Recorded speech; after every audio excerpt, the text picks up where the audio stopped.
আসসালামু আলাইকুম এভরিওয়ান। একদম সহজ নিয়মে কিভাবে হাতা কাটিং করবেন আজকে আপনাদের সাথে শেয়ার করব। এই সাইড দেখুন খোলা কাপড়টিকে আমি 4 ভাঁজে ভাঁজ করে নিয়েছি। ফিতাটি উপর থেকে ধরে 3.5 ইঞ্চিতে একটি দাগ দিয়ে দিব।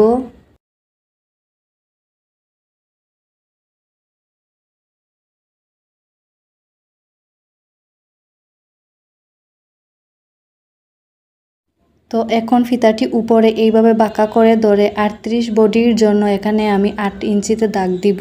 এক্সট্রা আরও 1 ইঞ্চি নিব সেলাইয়ের জন্য। এই দাগ অনুযায়ী উপর থেকে আর্মহোলের রাউন্ড শেপটি দিয়ে দিব।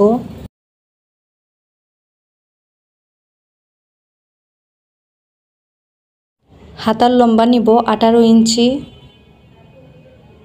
সেলাইয়ের জন্য আরও 1.5 ইঞ্চি নিব। আপনারা যতটুকু লম্বা চান নিয়ে নেবেন। ফিতাটি উপর থেকে সোজা করে ধরে হাতার লম্বার মাপটি নিতে হবে। এখন স্কেল দিয়ে এই দাগটি সোজা করে মিলিয়ে দিব।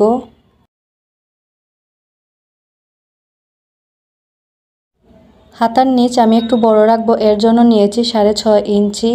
এক্সট্রা সেলাইয়ের জন্য আরও 1 ইঞ্চি নিব। আপনারা যার জন্য বানাবেন তার মাপ অনুযায়ী নিয়ে নেবেন। এখন স্কেল দিয়ে উপরের দাগের সাথে নিচের দাগটি মিলিয়ে দিব।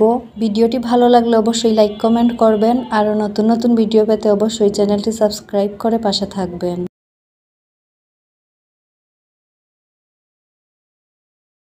এখন এই দাগ অনুযায়ী কাপড়টি কেটে নিব।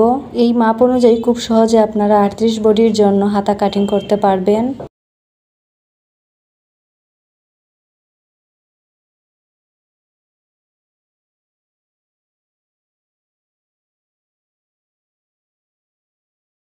এই তো দেখুন হাতাটি কেটে নিয়েছি। এখন হাতার মিডিলে একটি চিহ্ন দিয়ে দিব।